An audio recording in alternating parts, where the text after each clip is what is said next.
Há algum tempo estou para lhe dizer isso, mas não me atrevia.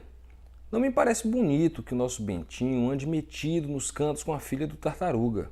E essa é a dificuldade, porque se eles se pegam de namoro, a senhora terá muito que lutar para separá-los. Palavra de José Dias, a denúncia de José Dias. Seja bem-vindo ao nosso canal, um ex-ignaro lendo. Hoje a gente vai tratar aqui, Dom Casmurro, porrada aqui, viu? Machado de Assis mais uma vez, brilhantemente. Bom, se você não é inscrito, se inscreva. Se você ainda não deixou o like nesse vídeo, vai aí, dá o joinha, dá o curtir aí e assim a gente vai fortalecer. Se algo não ficar do seu agrado, comente aí pra gente poder corrigir, fazer um vídeo melhor para você da próxima vez. Bom, essa história ela é narrada pelo próprio Bentinho. Hoje ele é ou na situação, ele é um idoso, ranzinza, entristecido, abatido pelos problemas da vida e recebe o apelido ali de Dom Casmurro. E ele começa a escrever, talvez para tentar abater um pouco da tristeza, ele começa a escrever acerca da sua vida, E ele vai narrar a sua infância e adolescência, onde ele tem uma vizinha chamada Capitu. Capitu é de uma família, um pouco pobre, enquanto Bentinho era de uma família de pessoas muito ricas. Bentinho era filho de uma mãe viúva, que havia perdido já o seu marido, obviamente, e ela também havia perdido um filho. O primeiro filho que ela teria, ela perde essa criança. E ela faz uma promessa, olha, o meu filho, o próximo filho, se eu tiver um filho, ele será padre. E assim fez a promessa e a criança nasceu.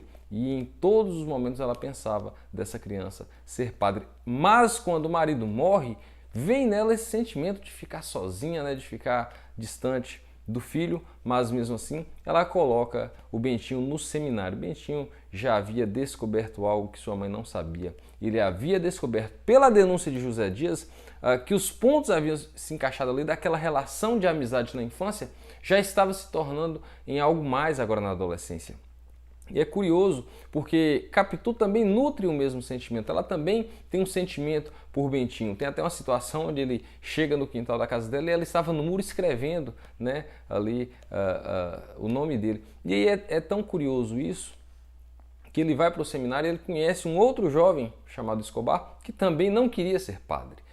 Mas a promessa está feita e o que fazer então no caso de Bentinho? Ele consegue ali Capitu de um lado, José Dias do outro. José Dias é o agregado da casa. Na casa tinha, além da mãe de Bentinho, 2 tios e José Dias o agregado. E ali eles conseguem, conversando com a mãe de Bentinho, até conseguir que ela substituísse Bentinho por uma outra pessoa que pudesse fazer o seminário e tornar-se padre. Assim, a promessa de entregar a Deus um padre estaria paga, Ela não teria nenhuma dívida com Deus. Ela não queria problema com Deus. Lógico, ninguém quer. E aí, seguindo a história, Bentinho agora, livre da promessa, ele está livre para casar com Capitu e se casa. O seu amigo de seminário, Escobar, também sai do seminário e se casa com uma amiga de Capitu, chamada Sancha. E aí, 2 casais de amigos. A vida de Capitu e Bentinho era bela, era linda, estava quase tudo perfeito, faltava apenas um detalhe. O filho não vinha, a criança não vinha, a gravidez não aparecia. Por outro lado, Escobar e Sancha já tinham uma linda menina. Escobar até dá conselhos a Bentinho para que ele se tranquilizasse. No momento certo, meu amigo, essa criança virá. E de fato, pouco depois, aparece Capitu grávida. Pouco tempo depois, Capitu está com a criança nos braços, era um menino lindo, muito esperto e tal. E aí a gente vê que Bentinho está completo, está feliz, tudo vai bem na vida de Bentinho. Pensavam até em fazer uma viagem para a Europa, entre ali os casais irem para a Europa curtir férias. Mas em meio a isso, Escobar, que tinha o hábito de nadar, se gabava disso, de nadar muito, um dia em um desses eventos ele acaba não retornando. Ele falece ali no mar. E Bentinho escreve ali algumas palavras para poder ler no dia do velório. É curioso que ali ele percebe naquele momento ali a mulher de Escobar, Sancha, chorando muito, copiosamente. E ele percebe uma lágrima rolar dos olhos de Capitu, e naquele momento algo muda dentro de Bentinho. Bentinho, que desde sua infância, adolescência, ele apresentava sinais de um ciúme descontrolado por Capitu, agora aquela lágrima denunciava mais uma vez o seu ciúme que o transtorna ali naquele momento, e ele começa a juntar coisas, momentos em que Capitu havia conversado com Escobar, situações onde parecia que alguma coisa não estava muito certa, e ali ele tem um pensamento: Capitu me traiu. Capitu amava Escobar. E ele começa a olhar para a situação e perceber que tudo aquilo que ele vivia era uma farsa. E de repente ele olha para a criança e ele começa a perceber que a criança não se parecia muito com ele. Até o caminhar da criança era diferente, o jeito da criança era diferente, lembrava muito o seu amigo Escobar. E num ataque de surto ali, ele pensa em tirar sua própria vida, depois ele pensa em tirar a vida da criança e ele decide se tornar extremamente frio com Capitu. Eles praticamente rompem a relação mesmo morando dentro de casa, até o ponto em que se torna insustentável. Bentinho pega Capitu e a criança e vão para a Europa, e lá eles ficam, Bentinho retorna e assim ele vai viver o final dos seus dias aqui no Brasil, e eles, a sua mulher e filho, na Europa.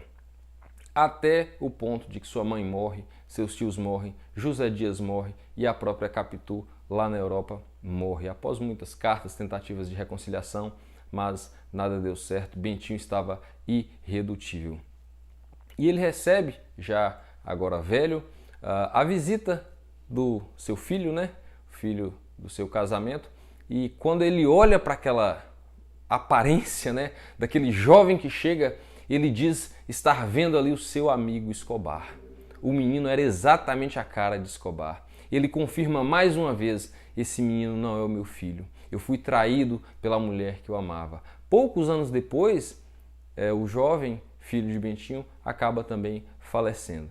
E ele agora está um idoso, encerrando seus dias, escrevendo, narrando esses fatos aqui para nós, onde, na sua perspectiva, ele entende que entregou todo o amor possível a Capitu e, por outro lado, ele foi traído por ela. Todas as peças pareciam se encaixar.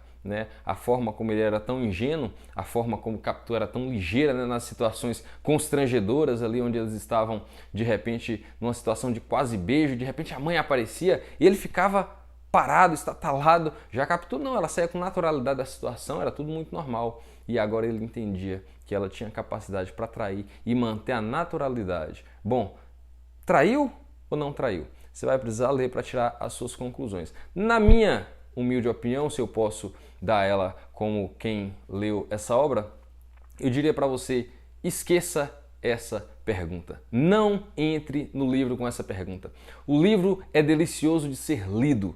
E eu não estou falando aqui por demagogia nem por nada não. É porque realmente é muito gostosa a história, a forma como ela é contada, cada detalhe. Eu me divertia tanto com José Dias que essa questão da traição, na verdade, ela me trouxe muito mais tristeza de como Bentinho lidou com a situação, o afastamento com o filho, a tentativa de matá-lo, essa situação de negar a ele o amor. A criança vinha querendo colo, querendo um abraço, um beijo, chamando de pai, e de repente ele ter que responder dessa forma fria, não queria nada com o menino, se afastava, o menino chegava, ele saía. Então, tudo isso me causou assim, um mal-estar na leitura, porque ela realmente, ela nos arrebata. Você é carregado para dentro. Então, um detalhe, se traiu ou não traiu, é a sua conclusão. Mas eu não entraria nesse livro com essa perspectiva. Eu entraria nesse livro com a perspectiva de quem vai descobrir uma história fantástica, sensacional. Você vai se apaixonar por Capitu, vai se apaixonar por Bentinho, vai se apaixonar por José Dias. Pelo menos foi o que aconteceu na leitura que eu fiz.